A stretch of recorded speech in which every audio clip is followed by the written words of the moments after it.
اعوذ باللہ من الشیطان الرجیم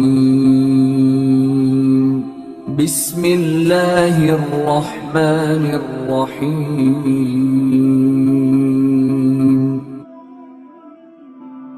میرے کریم آقا علیہ السلام کی بڑی حدیث مشہور ہے، جناب حضرت ابو ہریرہ رضی اللہ تعالی عنہ آپ اس کے راوی ہیں، اور بھی محدثین نے اس حدیث پاک کو نقل کیا ہے راویوں نے۔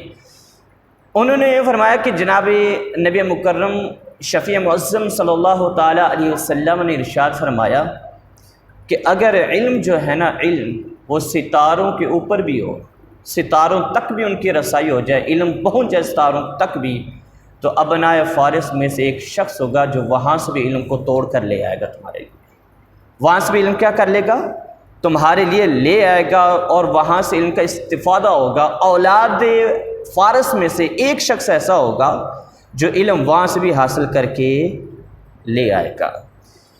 تو شارحین نے، مفسرین نے اس حدیث کی شرح کے اندر لکھا، اس سے جو ذات مراد ہے وہ جناب حضرت امام اعظم رحمۃ اللہ تعالیٰ علیہ کی شخصیت مراد ہے۔ حضور اکرم صلی اللہ تعالیٰ علیہ وسلم نے جو فرمایا نا کہ اولاد فارس میں سے، ابنائے فارس، اس میں سے ایک شخص ایسا ہوگا کہ وہاں سے بھی علم لے کر آئے گا، تو انہوں نے فرمایا کہ اس سے آپ کی ذات بابرکات مراد ہے۔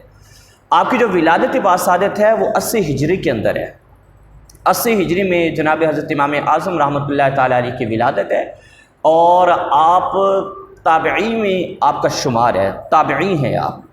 کئی صحابہ کرام سے آپ کی جو ہے وہ ملاقات ثابت ہے، جیسے حضرت انس بن مالک سے بھی آپ کی ملاقات ثابت ہے، اور حضرت عبداللہ بن حارث سے بھی آپ کی ملاقات کیا ہے، یہ ثابت ہے۔ تو یہ تابعی کے شرف سے ہیں۔ میرے کریم آقا علیہ السلام نے اپنے صحابہ اور تابعین کے لیے جو حدیث پاک ان کی بشارت میں میرے آقا نے فرمائی، وہ بھی چاہتا ہوں آپ کے گوش گزار کرو۔